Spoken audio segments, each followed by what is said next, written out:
আমাদের ঘরে যখনই জ্যান্ত মাছ আনা হয় তখনই আমি না হয় পাতলা ঝোল করি কম মশলা দিয়ে, আর না হয় ভাজা। কারণ জ্যান্ত মাছের পাতলা ঝোল করলে তার প্রোটিনটা বেশি পাওয়া যায়। কিন্তু আজকে ভাবলাম যে পাতলা ঝোল তো প্রায় সবসময়ই খাওয়া হয় করে, তাই আজকে তেলাপিয়ার তেল ঝালটা আপনাদের সাথে শেয়ার করার ইচ্ছে হলো। আর আমাদের খাওয়াও হয়ে যাবে নতুনভাবে।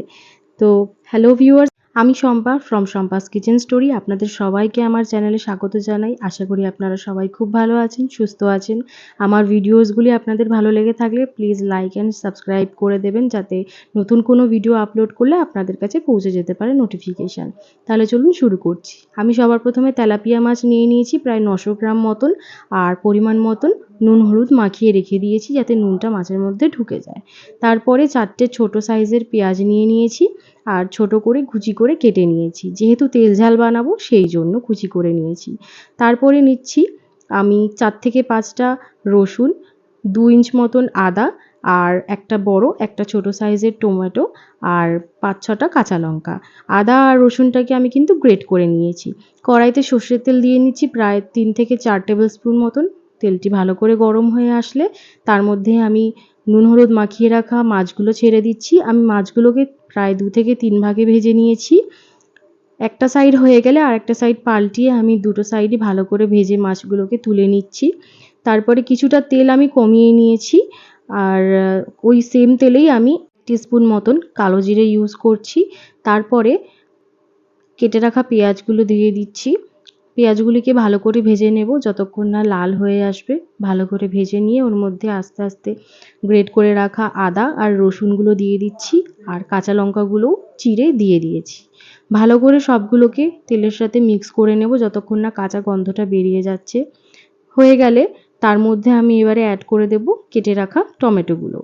টমেটো আপনারা আপনাদের পরিমাণ মতন ইউজ করতে পারেন। যদি মনে হয় বেশি হয়ে যাচ্ছে তাহলে একটা টমেটো ইউজ করা যথেষ্ট। তারপরে আমি 2 চামচ মতন হলুদ গুঁড়ো, 2 চামচ মতন লাল লঙ্কার গুঁড়ো দিয়ে নিয়েছি। এটা কিন্তু ঝাল, আপনারা ঝালটা আপনাদের পরিমাপ মতোই দেবেন। 3 চামচ মতন আমি জিরের গুঁড়ো ইউজ করে নিয়েছি, আর সব মশলাগুলোকে আমি তেলের সাথে ভালো করে নাড়িয়ে নিচ্ছি। কিছুক্ষণ নাড়িয়ে নিয়ে আমি অল্প একটু জলও এর মধ্যে মিক্স করব যাতে মশলাগুলো পুড়ে না যায়, যেহেতু গুঁড়ো মশলা।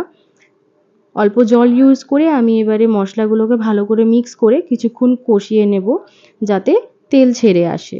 ভালো করে মিক্স করে নিয়েছি দেখুন। এভাবে আমি কিছুক্ষণ ফুটতে দেবো এটাকে। তেল ছেড়ে আসলে এর মধ্যে এবারে আমি মিক্স করব 2 গ্লাস মতন জল। আপনারা আপনাদের পরিমাপ মতন জলটা ব্যবহার করবেন যাতে আপনাদের ঝোল বা গ্রেভিটা যেমন থাকে সেই হিসেবে। এর মধ্যে এবার আমি হাফ টেবিল স্পুন নুনও ইউজ করেছি। কিছুক্ষণ হাই ফ্লেমে ফুটতে দেবো ঝোলটাকে। এরকম ফুটে আসলে এবার আমি এক এক করে সব মাছগুলোকে দিয়ে দিচ্ছি। মাছগুলো আমার দেওয়া হয়ে গেছে।